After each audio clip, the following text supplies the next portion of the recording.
Saudara-saudara, pada kesempatan yang mulia ini kita duduk di ini majelis dalam rangka silaturahmi akbar, majelis taklim Setanggerang Raya.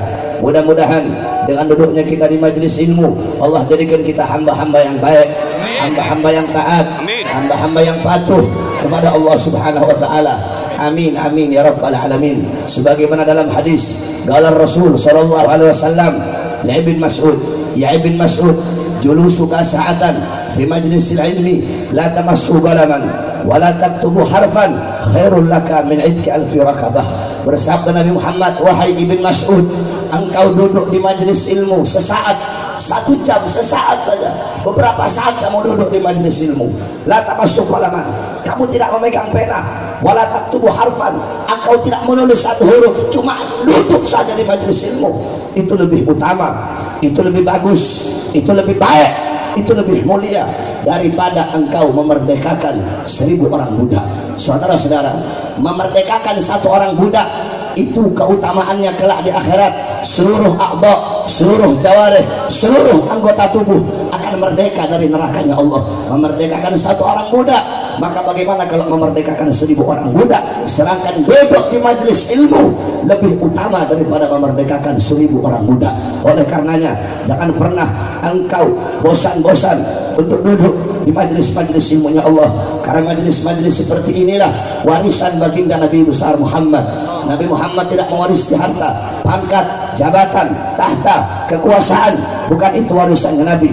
Warisannya Nabi ilmu, amal, ibadah, wara, khauf, khasyah, zuhud, ibadah, qanaah, akhlak, adab. Inilah warisan baginda Nabi besar Muhammad. Abu Hurairah radhiyallahu anhu, ketika beliau pergi ke pasar, beliau berkata, wahai orang-orang pasar, di masjid sedang dibagi-bagikan warisan Nabi Muhammad. Yang punya toko menutup tokonya, yang berdagang berhenti berdagang, mereka berbondong-bondong pergi ke masjid. Mereka sangka hum yadunnun, mereka kira, mereka sangka yang dibagikan adalah emas, yang dibagikan adalah permata, yang dibagikan adalah harta dinar dirham. Ketika mereka sampai, mereka lihat halaqah-halaqah ilmu, mereka lihat lingkaran-lingkaran orang-orang yang sedang menuntut ilmunya Allah. Kemudian mereka berkata, wahai Abu Hurairah, mana? Katanya sedang dibagi-bagikan warisannya Nabi. Yang ada cuma majelis-majelis ilmu, majelis-majelis zikir. Apa kata Abu Hurairah? Majelis-majelis ilmu itulah warisan baginda Nabi besar Muhammad. Kamu duduk pada malam hari ini untuk menerima warisan Nabi dari para habaib, para alim ulama yang hadir. Ketika engkau mendapatkan warisannya Nabi, apakah ada warisan yang lebih mulia selain dari warisan Nabi? Apakah ada warisan yang lebih mahal selain daripada warisan Nabi?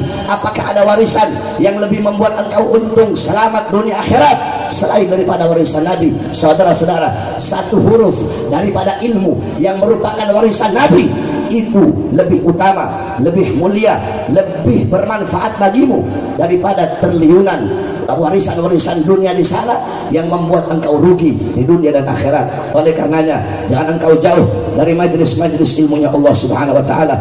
Didik kau punya anak-anak dengan pendidikan Nabi Muhammad SAW. Pendidikan Nabi bisa kau dapatkan di pondok-pondok pesantren, di majelis-majelis ilmu, di majelis-majelis yang di situ diceritakan kisah Nabi Muhammad, diceritakan sirah dan tarikh Nabi Muhammad. Tidak ada pendidikan yang lebih mulia selain daripada pendidikan Nabi. Saudara-saudara, Sayyidina Ali bin Abi Thalib, ta'addabtu bi'adabin Nabi, aku beradab, aku berakhlak dengan akhlak dan adab Nabi Muhammad. Seperti apa akhlak Sayyidina Ali? Seperti apa adab Sayyidina Ali? Beliau dibunuh oleh Ibn Muljam. Ibn Muljam bunuh beliau dengan pisau khanzar, pisau yang melengkung, dipukul kepalanya. Ketika dipukul kepalanya dengan pisau, apakah beliau bilang, bunuh itu Ibn Muljam, bakar itu Ibn Muljam? Tidak, saudara-saudara. Apa kata Sayyidina Ali bin Abi Thalib? Beri Ibn Muljam minum karena dia dalam keadaan haus. Beri Ibn Muljam makan karena dia kelaparan. Beri Ibn Muljam perlindungan sebagaimana perlindungan yang kalian berikan kepada aku karena dia dalam keadaan ketakutan. Akhlak siapa itu? Adab siapa itu? Itu akhlak dan adab Sayyidina Ali bin Abi Thalib. Ta'addabtu bi'adabin Nabi, aku beradab, aku berakhlak dengan adab dan akhlak Nabi Muhammad. Sedangkan Nabi Muhammad berkata, adabani Rabbi fa ahsana ta'dibi. Allah syarafun lakana asyrafu khalqillahi iblis. Kalau cuma memodal ilmu saja, memodal hadir duduk di majelis ilmu ngaji, cuma modal ilmu pengetahuan, seseorang bisa jadi mulia maka berarti makhluk yang paling mulia adalah iblis. Sepinter-pinternya kamu, sealim-alimnya kamu, lebih alim dan lebih pintar iblis. Sebanyak-banyaknya amal ibadah kamu, lebih banyak amal ibadah iblis. Kenapa iblis dikutuk? Kenapa iblis dilaknat oleh Allah? Karena iblis tidak punya adab. Seburuk-buruknya orang yang tidak punya adab adalah membangkang kepada perintah Allah Subhanahu wa ta'ala. Oleh karenanya, didik kau punya anak-anak dengan pendidikan Nabi Muhammad. Banyak orang tua zaman sekarang lalai daripada mendidik anak-anaknya. Kamu bapak-bapak zaman sekarang sibuk cari uang, sibuk cari harta. Untuk apa? Untuk memberi makan jasmani anak-anak kalian, tapi kalian lupa memberi makan jiwa dan hati anak-anak kalian. Apakah kalian pikir kewajiban sebagai orang tua hanya memberi makan jasmaninya saja? Kalau kewajiban orang tua hanya ngasih makan anak, memberi makan jasmaninya, tidak ada beda dengan binatang. Kamu belum bangun cari makan, binatang udah bangun duluan cari makan buat anak-anaknya. Ada yang lebih wajib bagi kamu. Apa itu? Memberi makan jiwa dan hati anak-anak kamu. Apa makanan jiwa? Apa makanan hati? Makanan jiwa dan makanan hati adalah ilmu. Hati 3 hari tidak kena ilmu, itu hati menjadi mati. Maka tanyakan kepada diri kalian, wahai bapak-bapak, telah berapa lama engkau menjadi sebab hati anak-anak engkau mati? Perhatikan nafkah, makanan, minuman yang masuk ke dalam perut anak istri kamu. Apa kata Nabi Muhammad? Ala inna fil jasadi mudghatan, idza saluhat saluhal jasadu kulluh, wa idza fasadat fasadal jasadu kulluh. Ala wahyal galab. Dalam tubuh manusia, dalam jasad kita sebagai manusia ada segumpal daging. Kalau daging itu baik, baik seluruh anggota tubuh. Kalau daging itu rusak, rusak seluruh anggota tubuh. Daging itu adalah hati. Hati, baik buruknya anggota tubuh tergantung dari hati. Karena anggota tubuh adalah muttabi, anggota tubuh adalah pengikut. Pengikutnya siapa? Pengikutnya hati. Kalau hati baik, seluruh anggota tubuh baik. Kalau hati rusak, seluruh anggota tubuh rusak. Al-zahir anwa'ul batin. Apa-apa yang ada di luar itu adalah alamat cerminan dari apa-apa yang ada di dalam. Nah, baik buruknya hati tergantung dari makanan yang masuk. Karena hati itu tumbuh dari makanan. Kalau yang masuk makanan yang baik, hati kamu jadi hati yang baik. Hati baik, anggota tubuh akan melakukan sesuatu yang baik. Tapi kalau yang masuk makanan syubhat, apalagi makanan haram, hati kamu tumbuh dari sesuatu yang haram, sehingga hati kamu menjadi hati yang haram, hati yang rusak. Sehingga ketika darahnya mengalir ke kedua matanya suka memandang hal-hal yang haram, suka memandang maksiat. Ketika darahnya lari ke telinga, suka mendengar fitnah, ghibah, namimah. Darahnya lari ke lidah, lidahnya suka berbohong, suka fitnah, suka buhtan. Kemudian ketika darahnya lari ke tangan, tangannya suka merampas hak orang, suka menzalimi orang, merampok harta orang. Darahnya lari ke kaki, kakinya suka melangkah ke tempat-tempat yang haram. Perhatikan makanan dan minuman yang masuk ke dalam perut anak istri kamu. Bagaimana waraknya ulama terdahulu dalam memberi makan anak istrinya. Saudara-saudara, Al-Imam Al-Juwaini, Imam Al-Haramain, beliau ketika itu ditanya, ya Imam, tentang satu masalah, beliau tidak bisa jawab. Kemudian yang nanya bilang, ya Imam, kenapa kamu tidak bisa jawab pertanyaan yang gampang seperti ini? Apa jawab beliau? Mungkin karena ada air susu yang tertinggal. Maksudnya apa? Ya, beliau cerita dulu ketika aku masih kecil, bapakku sangat hati-hati memberi makan ibuku yang ketika itu menyusuiku. Akhirnya ketika itu aku menangis, ibuku tidak ada. Aku diambil oleh budak perempuan. Budak perempuan itu susui aku. Ketika ayahku lihat, ketika ibuku lihat budak perempuan susui aku diambil oleh ibuku. Ibuku beri kepada ayahku. Ayahku masukkan jari telunjuknya untuk ke mulutku untuk mengeluarkan air susu syubhat budak perempuan tersebut. Mungkin aku tidak bisa jawab pertanyaan kamu karena masih ada air susu budak perempuan itu yang tertinggal di tenggorokanku. Seperti itulah kehati-hatian beliau-beliau di dalam memasukkan sesuatu ke dalam perut anak istrinya. Al-Imam Hanafi 7 tahun tidak pernah makan kambing. 7 tahun tidak pernah makan kambing. Ditanya, ya Imam, kenapa kamu gak makan kambing? Kambing ini sunnah Nabi. Apa jawab beliau? Semenjak kambing milik Baitul Mal hilang, maka semenjak itu aku tidak mau makan kambing. Kenapa? Aku takut kalau nanti aku makan kambing, ternyata kambing yang aku makan adalah kambing milik Baitul Mal. Akhirnya aku bertanya kepada si ahli kambing, si tukang kambing, tukang kambing, biasanya kambing itu hidup berapa lama? 7 tahun ya Imam. Maka selama 7 tahun aku tidak makan kambing sampai betul-betul aku yakin bahwasanya kambing milik Baitul Mal itu telah hilang. Saudara-saudara, Al-Imam Syairati yang ngarang kitab Muhaddab, tidak pernah beliau mau makan makanan yang berasal dari Damaskus. Apa? Sayuran yang berasal dari Damaskus. Kenapa? Karena sayuran yang berasal dari Damaskus ditanam di tanah-tanah milik pemerintah. Al-Imam An-Nawawi radhiyallahu an, pengarang Minhaj, beliau tidak pernah makan apel. Kenapa? Karena apel di daerah beliau ditanam di lahan-lahan milik pemerintah. Al-Imam Sufyan Ats-Tsauri tidak, dalam beberapa masa, beberapa saat beliau tidak mau minum air Zam-Zam.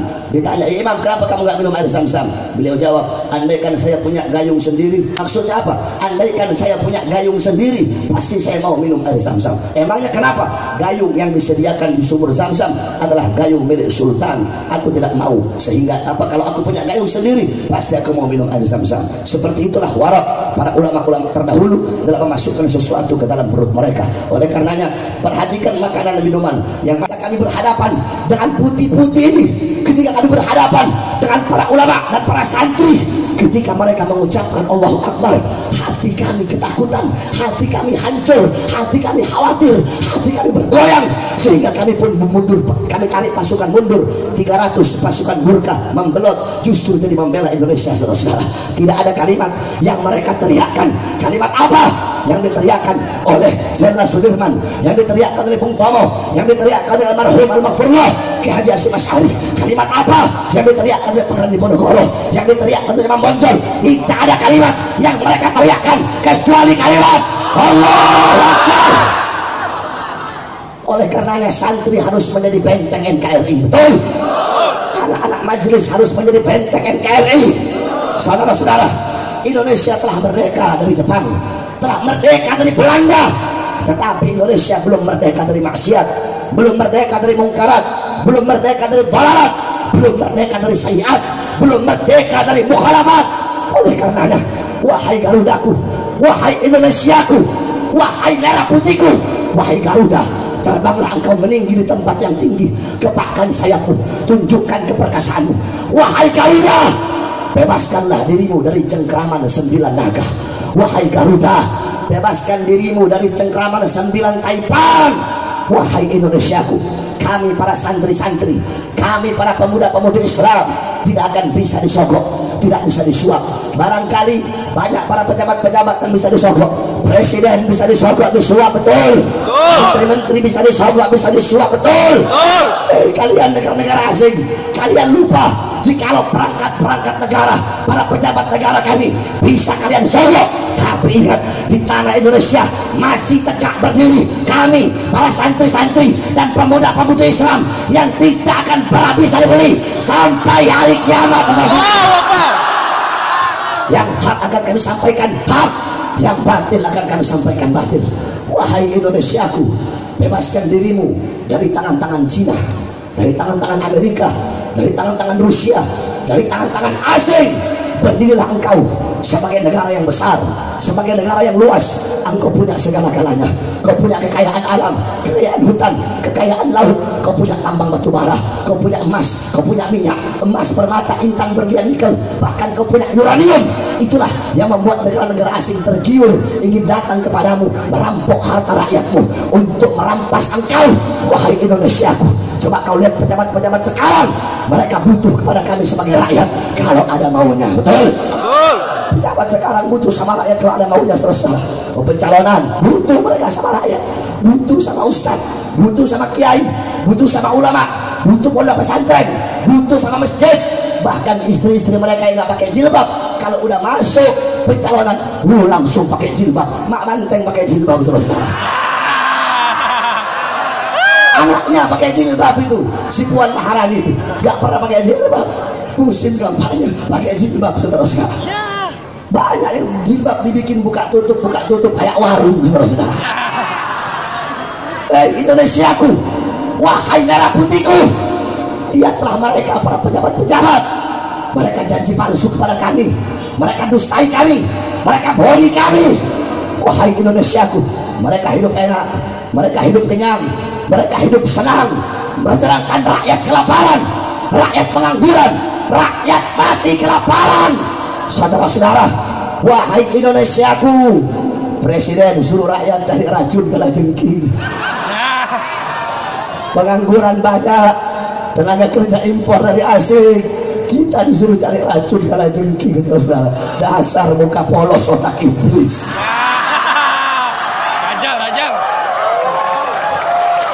Oleh karenanya, wahai Indonesiaku, demi Allah, kami santri-santri Indonesia, kami para pemuda-pemudi Islam Indonesia tidak akan pernah kami mengkhianatimu.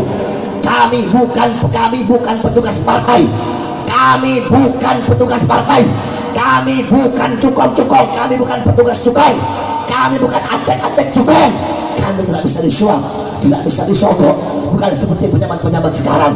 Oleh karenanya, wahai Indonesiaku, demi Allah, andaikan ada negara-negara asing ingin merampasmu, tergiur dengan kekayaanmu, ingin merampas kedaulatanmu, ingin menghancurkanmu, ingin merusakmu, wahai Indonesiaku, kami para santri-santri yang pakai sarung akan terjun ke medan perang sampai titik darah penghabisan. Wahai merah putihku, demi Allah, kami para santri-santri, selama kami masih bersujud di tanah Indonesia, selama kami masih taklim, masih mutola'ah, murajaah, hifdzul mutun di tanah Indonesia, selama masih merah darah kami, masih putih tulang kami, merah putih, maka selama itu juga kami rela hancur dan binasa untuk membela-Mu, wahai Indonesia. Hidup santri, hidup santri, hidup santri. Oleh karenanya, santri-santri nggak boleh lembek, betul? Jangan kayak kerupuk, tahu kerupuk? Kerupuk kena air, pewet, kayak kulit asukawan. Santri harus berani, betul? Harus mental baja, betul? Zaman sekarang nyari santri yang jago baca kitab kuning banyak, yang hafal alfiyah, hafal imriti banyak. Yang susah santri-santri yang nekat, santri-santri yang berani untuk menyampaikan kebenaran. Oleh karenanya, wahai para santri-santri, jangan jauh dari para ulama, jangan jauh dari para habaib. Mudah-mudahan Allah jadikan bangsa kita bangsa yang baik, bangsa yang damai, bangsa yang aman, bangsa yang sejahtera. Amin, amin ya rabbal alamin.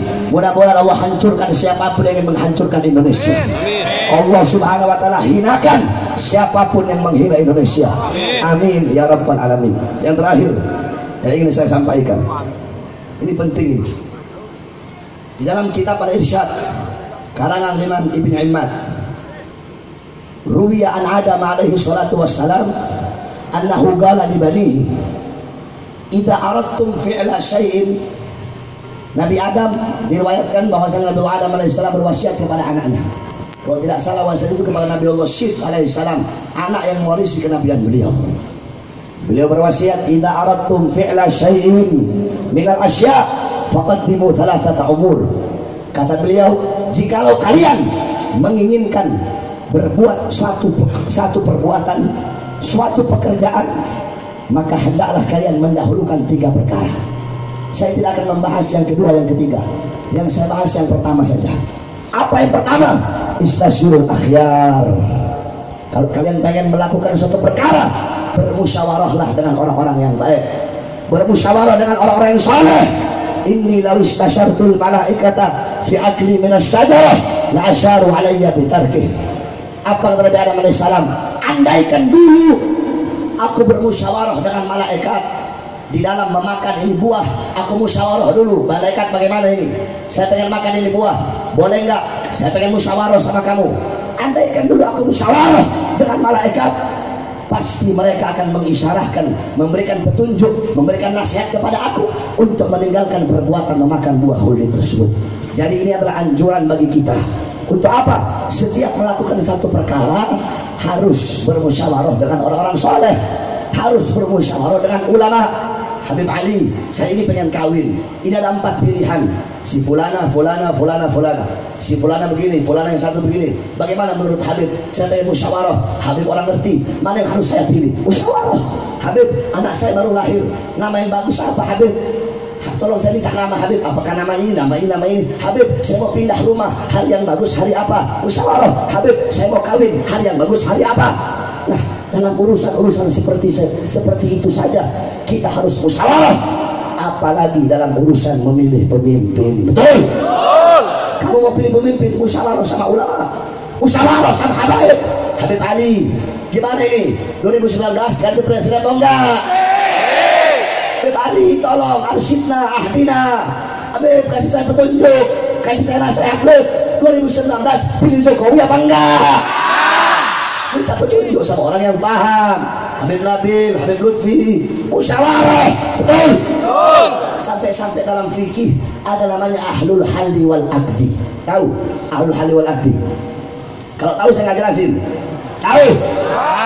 Ahlul halli wal aqdi. Halli artinya yang membatalkan, yang memutuskan. Aqdi yang mengangkat, yang mensahkan. Jadi ahlul halli wal aqdi adalah orang yang punya hak untuk memutuskan, membatalkan, mengangkat atau mensahkan seorang pejabat. Itu namanya ahlul halli wal aqdi. Di Hadramut ada namanya Habib Abdullah bin Muhsin Segaf. Beliau adalah seorang ahlul halli wal aqdi. Nah, itu ahlul halli wal aqdi bahasa dipakai oleh Al-Imam Al-Mawardi. Yang ngarang kitab Ahkamus Sultaniyah itu Imam Al-Mawardi pakai ahlul halli wal aqdi. Kalau Al-Imam Ramli dan Al-Imam Al-Amidi beliau pakai ahlul ikhtiyar, sama saja. Kalau Al-Imam Al-Baghdadi beliau pakai ahlul ijtihad. Kalau di zaman sahabat ahlul syura, sama saja. Ahlul halli wal aqdi juga yang mengangkat para pejabat. Jadi atau tidaknya pejabat tergantung dari mereka. Mereka yang memilih, yakni mereka ini adalah dusyaukah wasatwa warra'i watadbir fil bilad. Mereka adalah orang yang punya kekuatan, punya kekuasaan, pandangan dan peraturan di dalam satu negara, dalam satu negeri. Yakni qauluhu ahlul halli wal aqdi ahlus syauka alladziina iltafan nas haulahum minal ulama wa ru'asa wa wujuhin nas. Mereka adalah orang-orang yang punya kekuatan, mereka yang dimana punya pengaruh, orang-orang berkumpul, berkeliling, orang-orang mengelilingi mereka dari kalangan ulama, para kiai, para habaib, kemudian para pembesar-pembesar dan para kepala-kepala masyarakat, tokoh-tokoh masyarakat yang dimana mereka dikelilingi oleh manusia. Mereka adalah ahlul halli wal aqdi. Jadi nanti 2019 tunggu komando para ulama. Ulama bilang pilih siapa, kamu pilih siapa. Kalau memang ulama itu salah, dia yang bertanggung jawab, bukan kita, saudara. Jadi itu enaknya kalau kita ikut ahli ulama. Kalau salah pilih, kalau memang dia bilang ternyata salah, nah kita nggak berdosa. Yang berdosa adalah beliau-beliau. Oleh karenanya ikut para ulama. Ulama bilang sama ulama tidak mungkin akan salah. Nah, saudara-saudara, saat ini sedang ramai diperbincangkan oleh para kiai, oleh para habaib, termasuk tadi siang waktu acara Ijtima Alim Ulama Banten di daerah acaranya di alun-alun Pandeglang. Cuma saya telat tadi, jadi nggak sampai, saya telat sampai sana udah bubar acaranya. Nah, jadi saya sampaikan pada malam hari ini saja. Saudara-saudara, di Indonesia ada seorang sosok dari kalangan dzurriyyah Nabi Muhammad. Yang dimana dalam hadis qala Rasul al-a'immah min Quraisy. Pemimpin-pemimpin itu dari Quraisy. Dalam hadis yang lain qaddimu Quraisyan, dahulukan orang-orang Quraisy. Saudara-saudara, beliau adalah anak cucu Rasulullah. Beliau seorang habaib yang dimana beliau tidak bisa dibeli, tidak bisa disogok, tidak bisa disuap. Bukan kacung partai, bukan juga kacung negara asing. Beliau berdiri tegak. Beliau melawan segala macam kezaliman, melawan segala macam kemaksiatan, yang dimana beliau mengumpulkan jutaan umat Islam. Di saat umat Islam saling berantem masalah ikhtilaf, perbedaan pendapat, yang satu suka maulid, yang satu nggak suka, yang satu suka tahlil, yang satu nggak suka, kita maulidan, kita tahlilan, kita ziarah kubur. Ada Wahabi nggak suka maulid, nggak suka ziarah, bid'ah. Tetapi ketika aksi bela Islam, semuanya kita berkumpul illa Syiah, kecuali Syiah. Semua saudara-saudara, jutaan umat Islam berkumpul, walaupun berbeda masalah furu'iyah, semua berkumpul. Tidak ada sosok yang bisa mempersaudarkan umat, yang bisa menyatukan umat Islam di zaman sekarang, kecuali sosok Al-Habib Muhammad Rizik bin Hussein bin Syihab, saudara. Lah saudara-saudara, saya tanya sama masyarakat Tangerang, jawab yang jujur, jangan bohong-bohong kau sama saya. Andaikan kita umat Islam meminta beliau sebagai calon presiden 2019, umat Islam Tangerang setuju atau tidak? Setuju atau tidak? Beliau nggak bakal mau, jangan harap. Beliau nggak gila pangkat. nggak gila jabatan, nggak gila tahta, nggak gila kursi kekuasaan. Beliau, saya mau jadi calon presiden, nggak bakal mau, mustahil itu, nggak bakal dia mau, kecuali kita sebagai umat yang meminta kepada beliau. Jadi kami sebagai umat Islam, kami harapkan, kami mohon demi Indonesia, demi bangsa, demi rakyat Indonesia, demi kejayaan Islam, saudara-saudara, jangan takut. Apabila seorang zuriyah Nabi menjadi pemimpin, maka dia dengan seadil-adilnya akan ditegakkan hukum. Yang non muslim jangan pernah takut. Justru apabila seorang mukmin yang adil, yang alim, yang mengerti jadi pemimpin, maka yang non muslim akan lebih terjamin keamanannya daripada yang memimpin bukan daripada orang alim dan bukan daripada orang mukmin. Satu contoh, Sayyidina Umar bin Khattab ketika beliau jadi khalifah, Amr bin As jadi gubernur. Amr bin As mau bikin masjid, saudara-saudara. Ketika mau bikin masjid, ada rumah orang Yahudi yang halangin. Amr bin As ambil uang, Yahudi, saya mau beli kamu punya rumah. Oh jangan, gubernur, ini satu-satunya warisan orang tua saya. Enggak, saya mau beli, jangan, saya nggak kasih. Marah Amr bin As. Apa kata Amr bin As? Bongkar. Dibongkar rumahnya, dibikin pondasi masjid. Ini Yahudi kecewa. Dia pergi ke Madinah, ngadu kepada Sayyidina Umar bin Khattab. Wahai Khalifah Umar, saya ini rakyatmu, saya Yahudi, rumah saya dibongkar dengan paksa oleh Amr bin As. Saya minta keadilan. Marah Umar bin Khattab. Umar bin Khattab ambil tulang onta, digaris, saudara-saudara, digaris kayak huruf alif, di bawahnya digaris dengan garis melintang, terus dikasih ini, kasih kepada Amr bin As, dibawa kepada Amr bin As. Amr bin As lihat ketakutan. Kata dia, Yahudi, kenapa kamu takut? Ini isyarat dari Umar bin Khattab bahwasanya aku tidak boleh bangga dengan pangkat dan jabatan, karena suatu saat nanti aku pasti bakal mati menjadi tulang. Terus hendaknya aku menegakkan hukum seadil-adilnya, bagikan huruf alif, tajam di atas, tajam di bawah. Kalau aku tidak adil, maka Umar bin Khattab akan buat aku seperti garis melintang, tidak segan-segan dia ingin membunuhku. Jadi hukum itu harus tajam, tajam di atas, tajam di bawah.